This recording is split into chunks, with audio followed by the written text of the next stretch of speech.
First year और BSc BEd first year में हम अनुदेशनात्मक प्रणाली और शैक्षिक मूल्यांकन सब्जेक्ट पढ़ रहे हैं।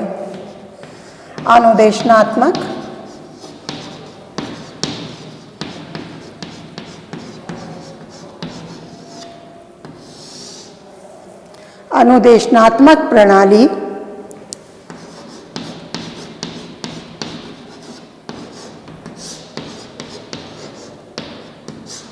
एवं शैक्षिक मूल्यांकन।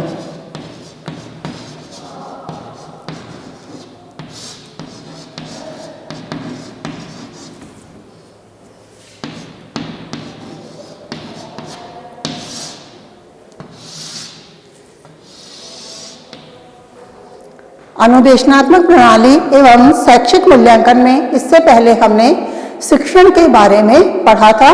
शिक्षण क्या होता है, जैसे कि शिक्षा के बारे में हमने पढ़ा था कि एक तरह से आजीवन निरंतर चलने वाली प्रक्रिया है। सीखने की प्रक्रिया इसके दौरान होती है। इसी तरह से शिक्षण में सीखने की प्रक्रिया को इस तरह से देखा जाता है कि किस तरह से सिखाया जाता है। तो जो सिखाने की प्रक्रिया है वह किसके अंतर्गत आ जाएगी? शिक्षण के अंतर्गत आ जाएगी। इसी प्रकार जैसे कहें कि शिक्षण भी एक प्रक्रिया है और क्योंकि सीखना इसके अंतर्गत भी होता है, इसीलिए इसको भी एक अनवरत प्रक्रिया का नाम दिया जाता है। जैसे हमने कई सारे शिक्षाविद हैं और शिक्षा शास्त्री हैं जिनके आधार पर भी हमने शिक्षण को परिभाषित किया था। जैक्सन के अनुसार हमने पढ़ा था शिक्षण दो या दो से अधिक व्यक्तियों के बीच और आमने सामने की क्रिया है जिसमें एक व्यक्ति दूसरे प्रतिभागी विद्यार्थियों में विशेष परिवर्तन लाने की इच्छा रखता है। इस तरह से हमने और भी शिक्षाविद हैं जिनके आधार पर भी शिक्षण को हमने परिभाषित किया था। शिक्षण में जो शिक्षा है एक ऐसी प्रक्रिया है जिसका संपादन अंतः पारस्परिक संबंधों के माध्यम से अधिगम को बढ़ावा देना होता है। इसी तरह से यॉकुम और सिम्पसन इन्होंने भी शिक्षण को एक तरह से बताया कि यह भी एक ऐसी प्रक्रिया है जिसके द्वारा समूह के लोग अपने अपरिपक्व सदस्यों को जो उनका जीवन है उसमें किस प्रकार वो सामंजस्य करें।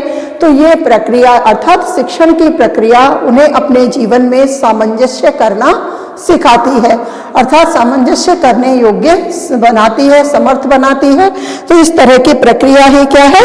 शिक्षण है। इस प्रकार से कई परिभाषाएं हमने पढ़ी हैं, तो हमें इन सभी परिभाषाओं के आधार पर एक निष्कर्ष रूप में भी परिभाषा लिखनी होती है। तो शिक्षण के जो उपरोक्त परिभाषाओं के आधार पर हम शिक्षण की प्रक्रिया को परिभाषित करें तो उसके अनुसार शिक्षण की जो प्रक्रिया हमने पढ़ी है उसमें मुख्यतः 4 बिंदु सामने आते हैं: शिक्षक, शिक्षण और सीखना। जैसे हम शिक्षण पढ़ रहे थे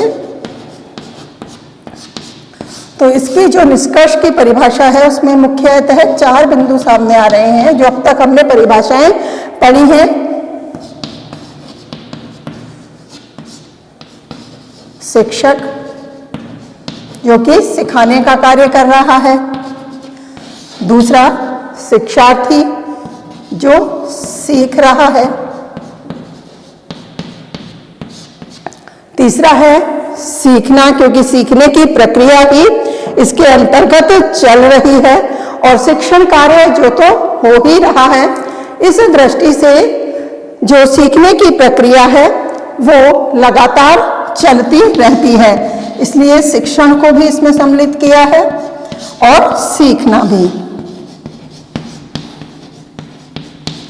इस तरह से मुख्य रूप से इन 4 बिंदुओं को हम शिक्षण की परिभाषाओं से ले सकते हैं कि मुख्य रूप से यही 4 बिंदु हमारे सामने आए हैं। इस आधार पर हम शिक्षण की प्रक्रिया को स्पष्ट कर सकते हैं कि यह एक ऐसी जटिल मनोवैज्ञानिक या सामाजिक क्रिया है जिसका संबंध शिक्षक और शिक्षार्थी दोनों से है और इसमें दोनों एक दूसरे को प्रभावित करते हैं। एक दूसरे में क्योंकि अंतः क्रिया होती है शिक्षण के दौरान, सीखने और सिखाने के दौरान, तो यह अंतः क्रिया दोनों को प्रभावित करती है और इसीलिए यह पारस्परिक संबंधों को स्थापित भी करती है।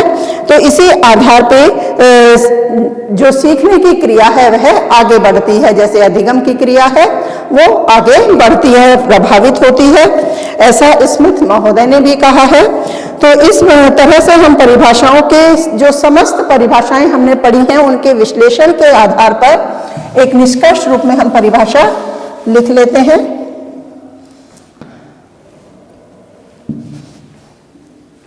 निष्कर्ष,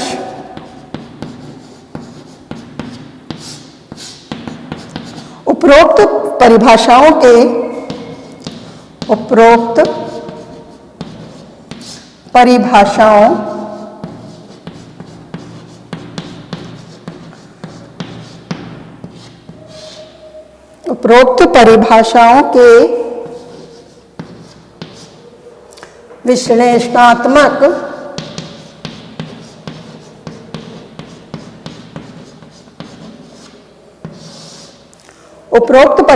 के विश्लेषणात्मक अर्थ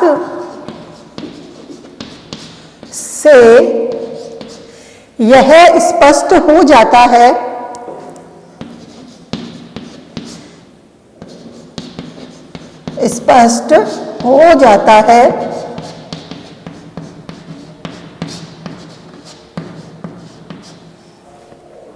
उपरोक्त परिभाषाओं के विश्लेषणात्मक अर्थ से यह स्पष्ट हो जाता है कि शिक्षण एक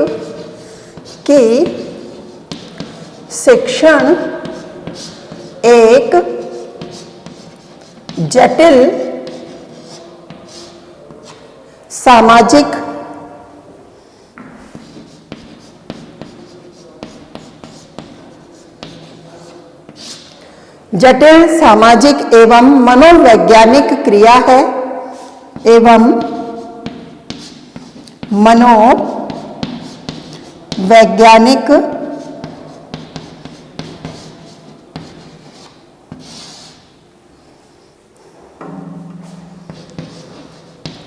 क्रिया है जिसमें शिक्षक व शिक्षार्थी दोनों ही जिसमें संबंधित होते हैं या जिससे दोनों संबंधित होते हैं और इसमें दोनों एक दूसरे को प्रभावित करते हैं। जिसमें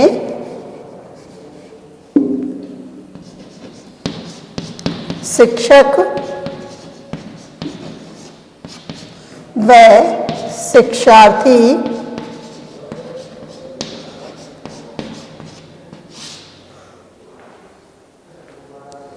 दोनों एक दूसरे को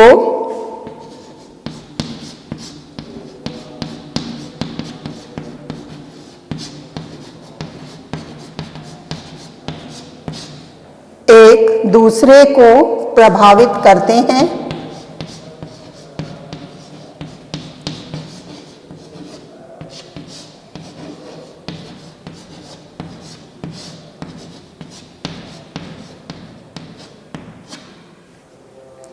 और यह भी हम कह सकते हैं कि शिक्षण प्रक्रिया शिक्षक और शिक्षार्थी से ही संबंधित होती है, इन दोनों से ही शिक्षण का संबंध होता है। लिख भी देंगे। और शिक्षण मुख्य रूप से, और लिखेंगे तो यह हटा देंगे, और शिक्षण मुख्य रूप से शिक्षक व शिक्षार्थी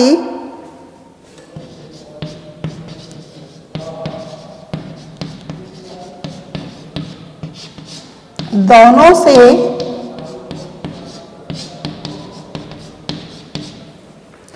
मुख्य रूप से संबंधित होता है।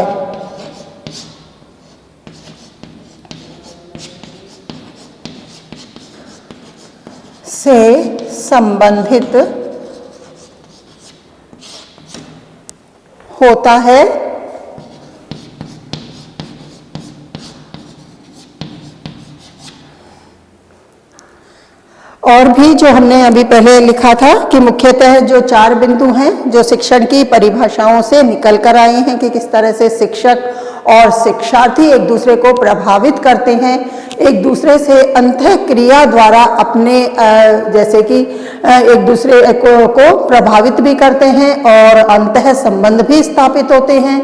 साथ ही साथ एक तरह से जो अधिगम की प्रक्रिया है वह लगातार आगे बढ़ती है और अंतः पारस्परिक संबंध अंतः क्रिया के दौरान बढ़ते हैं और अधिगम की क्रिया प्रभावित होती है। बीओ स्मिथ ने भी शिक्षा की प्रक्रिया को इसी तरह से परिभाषित किया है कि जिसका संपादन अंतः पारस्परिक संबंधों के माध्यम से अधिगम को बढ़ाना होता है, वही क्या है, शिक्षा है। तो शिक्षण के दौरान यह प्रक्रिया संपादित होती है। तो इस आधार पर हम शिक्षण की निष्कर्ष रूप में या कहे विश्लेषणात्मक अर्थ के आधार पर इस परिभाषा को लिख सकते हैं। और भी जैसे कई सारे विद्वान हैं, अलग अलग समय में अलग अलग विद्वान हुए हैं जिन्होंने अपने विचारों को व्यक्त किया है, जहां शिक्षण के और भी अर्थ उन्होंने अलग अलग तरह से बताए हैं। जैसे एक तांत्रिक अर्थ भी बताया है, कुछ विद्वानों ने शिक्षण का प्रजातांत्रिक अर्थ बताया है, कुछ ने शिक्षण को मुक्तात्मक और हस्तक्षेप रहित भी बताया है। इस तरह की प्रक्रिया भी उन्होंने बताया है कि शिक्षण एक तरह से हस्तक्षेप रहित प्रक्रिया है या प्रजातांत्रिक प्रक्रिया है। तो इस आधार पर भी जो शिक्षण की हम एक निष्कर्ष रूप में जो हमने परिभाषा दी है और इसे अधिक स्पष्ट करें या और अधिक व्यापक या वैज्ञानिकता के रूप में शिक्षण को हम परिभाषित करें तो हम कहेंगे कि शिक्षण एक ऐसी त्रयात्मक क्रिया प्रणाली है जिसकी व्यवस्था एवं परिचालन विषय वस्तु के संदर्भ में अधिगम को अभिप्रेरित करने के लिए निर्दिष्ट है। तो इस प्रकार से हम शिक्षण को और अधिक व्यापक रूप से परिभाषित कर सकते हैं। तो इस आधार पर हम एक और परिभाषा शिक्षण की लिख लेंगे, व्यापक और वैज्ञानिक दृष्टिकोण के आधार पर शिक्षण की परिभाषा।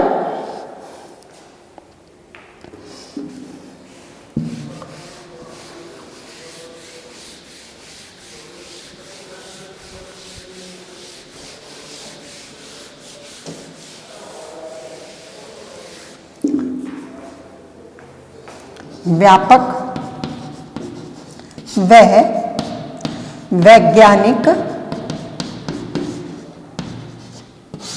दृष्टिकोण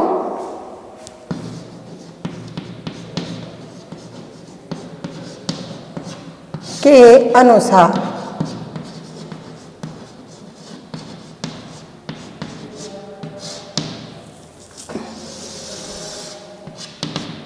देखिए हमने कई परिभाषाएं लिखी हैं। तो जैसे हमें कहीं लॉन्ग आंसर लिखने को मिल रहा है, परिभाषाओं के लिए उसमें मार्किंग कम है, तो वहां हम 2 या 3 परिभाषा बताकर भी शिक्षण को स्पष्ट कर सकते हैं। 2, 3, 4 जितनी सफिशिएंट है उतनी लिख लेंगे।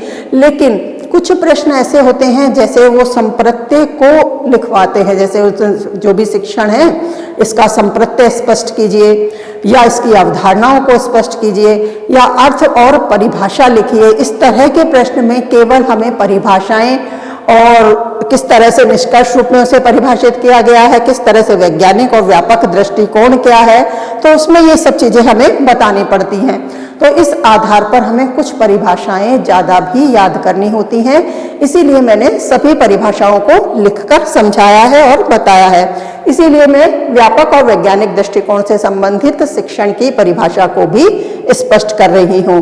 यदि हम जैसे बड़े आंसर में हमें शिक्षण से संबंधित और भी कुछ मैटर उसमें लिखना है तो वहाँ हम शिक्षण की 2 या 3, 4 परिभाषा जो भी हमें ठीक से याद हो सकती हैं वो लिखकर भी हम शिक्षण को स्पष्ट कर सकते हैं।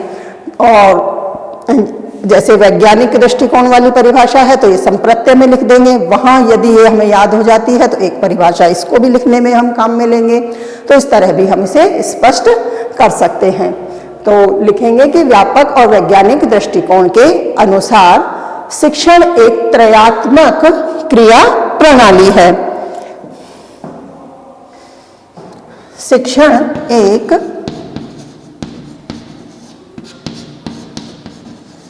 त्रयात्मक क्रिया प्रणाली है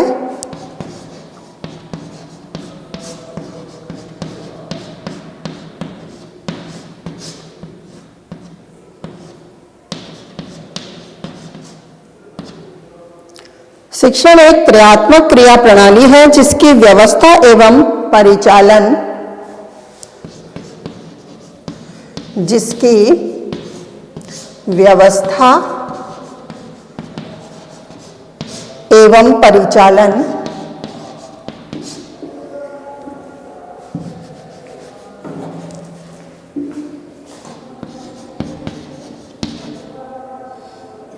व्यवस्था एवं परिचालन विषय वस्तु के संदर्भ में, जो भी विषय वस्तु होगी, जो भी उसमें से प्रकरण से संबंधित क्या पढ़ाया जाना है, क्या सिखाया जाना है, तो वह जो विषय वस्तु है उसी के संदर्भ में अधिगम को विषय वस्तु के संदर्भ में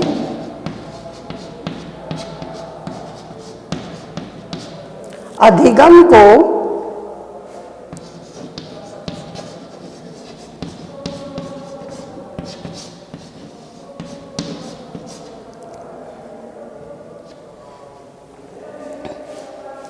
अभिप्रेत करने के लिए निर्दिष्ट है।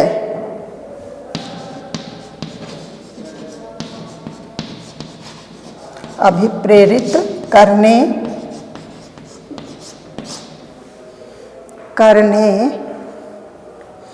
के लिए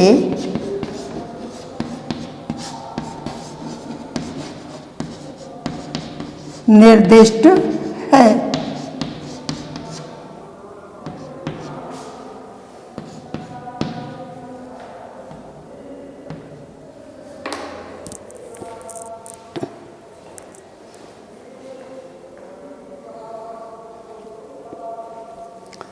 इस प्रकार जो शिक्षण की परिभाषाएं हैं वो पूरी हो गई हैं। शिक्षण की जो भी परिभाषाएं वो हमने स्पष्ट कर दी हैं। शिक्षण का अर्थ और परिभाषाएं दोनों मिलाकर हम शिक्षण के संप्रत्यय को भली भांति स्पष्ट कर सकते हैं। अब इसके बाद हम पढ़ेंगे शैक्षिक उद्देश्य क्या है।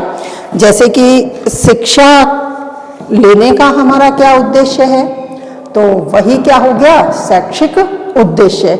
किस आधार पर हमें शिक्षा लेनी है, किस क्षेत्र के लिए हमें शिक्षा लेनी है, या कहेंगे कोई भी कार्य हमें करना है पूरा, तो कोई भी कार्य को पूरा करने के लिए सबसे पहले हम उसका उद्देश्य निर्धारित करते हैं कि हमारा इस कार्य को व्यवस्थित रूप से पूरा करने के लिए किस प्रकार का हमारा उद्देश्य होगा और किस तरह से हम उसे प्राप्त कर सकेंगे। तो इस तरह से शैक्षिक उद्देश्य की प्राप्ति भी किस तरह से होगी, जैसे कि किस तरह आधार पर हम शिक्षा प्राप्त कर रहे हैं, किस तरह के हमारे लक्ष्य हैं, किस तरह के लक्ष्यों को प्राप्त करने के लिए किस तरह के क्षेत्र का हमने चुनाव किया है। तो यह सब क्या हो गया, एक तरह से उद्देश्य हमारे हो गए, और इन उद्देश्यों की प्राप्ति हमें किस प्रकार हो रही है वही मार्ग हमने चुना है। और मानो जैसे शिक्षा के माध्यम से हमारे उद्देश्य या हमारे लक्ष्य पूरे होते हैं तो हम शिक्षा को चुनते हैं। तो इस प्रकार से शिक्षा भी क्या करती है, शैक्षिक उद्देश्यों का निर्धारण करती है। हम ये कहें कि जैसे समाज में मनुष्य अपने कार्यों के माध्यम से अपने जीवन के लक्ष्यों को प्राप्त करना चाहता है, और इस तरह से अपने कार्यों के माध्यम से वह समाज के हित में, स्वयं के हित में और राष्ट्र के हित में कार्य करता है, और इसी प्रकार से योग्य व समर्थ नागरिक भी बनना चाहता है। तो इसके लिए वह अपने जीवन को सुचारू रूप से चलाने के लिए किसी न किसी प्रकार के कार्यों को चुनता है। तो उन कार्यों को सुचारू रूप से, व्यवस्थित रूप से करने के लिए भी उसे उद्देश्य का निर्धारण करना होता है। इस आधार पर उद्देश्य के निर्धारण के बाद ही वह कोई ना कोई कार्य को प्रारंभ करता है। इसके बाद जैसे उद्देश्य चाहे उसने जो भी चुना है, भले ही उसका कोई एक उद्देश्य है, उसे प्राप्त करने के लिए उसे अनेक प्रकार के अनुभव भी मिलते हैं, या दूसरों के अनुभवों से वह किसी न किसी प्रकार की शिक्षा लेता है, किसी न किसी प्रकार से उनसे भी वह कोई ना कोई सीख लेता है। तो इस तरह से किसी भी विषय का अध्ययन करने के लिए छात्र पहले से अपना उद्देश्य निर्धारित कर लेता है। तो इसी आधार पर हम शिक्षा के जो उद्देश्य हैं, अर्थात शैक्षिक उद्देश्य, इनको भी हम पढ़ेंगे।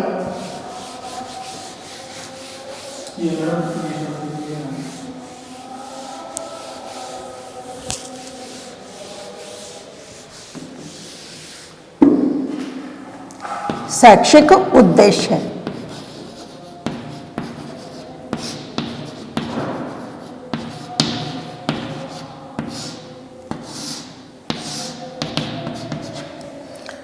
अब जो शिक्षा के उद्देश्य हैं, अर्थात जो हमारे जीवन में प्राप्त करने योग्य उद्देश्य हैं, या वो कहें कि वही हमारे लक्ष्य हैं। सबसे महत्वपूर्ण है कि शिक्षा के जब उद्देश्यों को निर्धारित किया जाए, उससे पहले छात्रों की आवश्यकताओं का भी ध्यान रखा जाए। छात्रों की आवश्यकताएं क्या हैं, उनकी रुचियां क्या हैं, समाज क्या चाहता है, उसका आधार क्या है, किस तरह की विषय का वह अध्ययन करना चाहता है, क्या महत्व है उसका, और किस तरह की मनोवैज्ञानिक शिक्षा से संबंधित मान्यताएं हैं, या समाज का जीवन दर्शन क्या है। इन आधारों को लेकर शिक्षा के उद्देश्य निर्धारित किए जाते हैं। जैसे कि सामान्य सी बात अभी हमने की कि कोई भी कार्य को करने से पहले किसी न किसी प्रकार का लक्ष्य हमारा होता है कि हम इस अमुक कार्य के माध्यम से इस प्रकार के लक्ष्य की प्राप्ति कर सकेंगे, अर्थात इस तरह के हमारे उद्देश्य पूरे होंगे। जैसे कि हम पढ़ने आ रहे हैं तो पढ़ने से भी हम हमारा जीवन सफल और सही ढंग से, या कहे सुचारू रूप से चलाने के लिए शिक्षा ले रहे हैं, एक सभ्य सुयोग्य नागरिक बनने के लिए शिक्षा ले रहे हैं, तो ये भी हमारा क्या है, एक लक्ष्य है। तो शिक्षा भी इन लक्ष्यों की प्राप्ति में सहायक हो और इन लक्ष्यों की पूर्ण रूप से प्राप्ति कर सके, इसी आधार पर उन उद्देश्यों का निर्धारण करती है। इसी आधार पर हम इनको शैक्षिक उद्देश्य भी कहते हैं। जैसे बी.डी. भाटिया हैं, इन्होंने कहा है कि उद्देश्य के अभाव में शिक्षक उस नाविक के समान होता है जो अपने साध्य या मंजिल को नहीं जानता है, और विद्यार्थी उस पतवार विहीन नौका के समान होता है जो लहरों के थपेड़े खाकर किसी भी तट से जा लगेगी।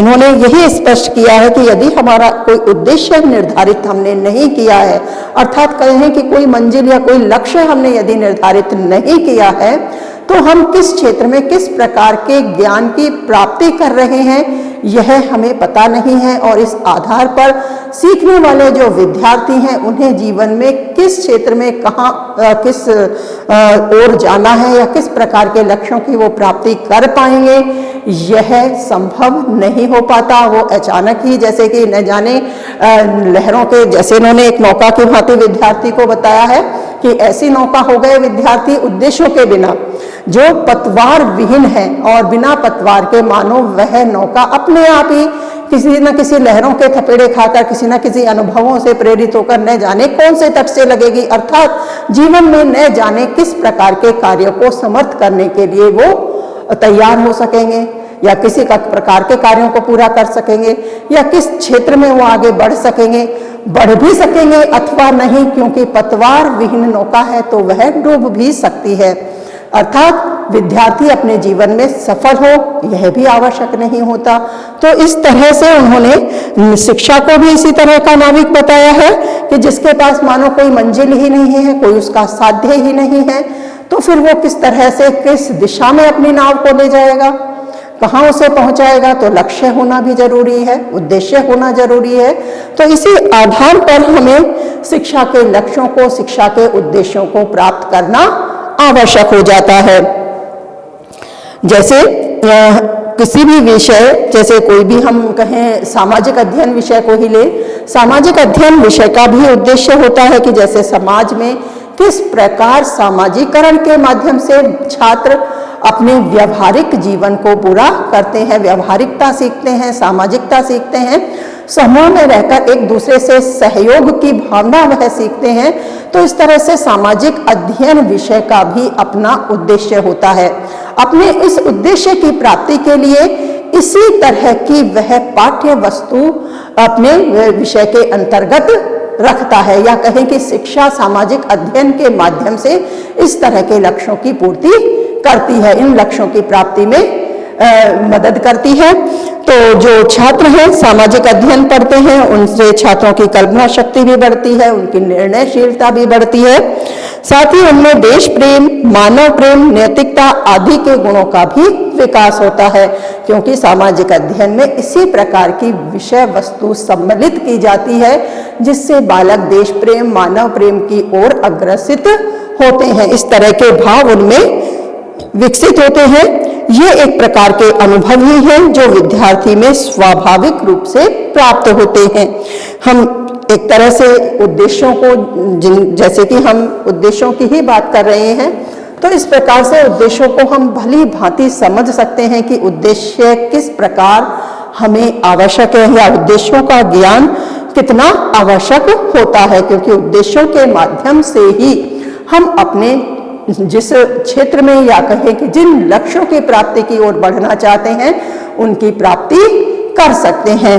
तो इसी आधार पर हमने शैक्षिक उद्देश्यों को भी रखा है इसमें कि जैसे शिक्षा है तो शिक्षा के भी क्या उद्देश्य होने चाहिए, किस प्रकार से शिक्षा अपने उद्देश्यों की प्राप्ति करने में समर्थ होती है और किस तरह से शैक्षिक उद्देश्यों के माध्यम से ही शैक्षिक लक्ष्यों की प्राप्ति संभव होती है।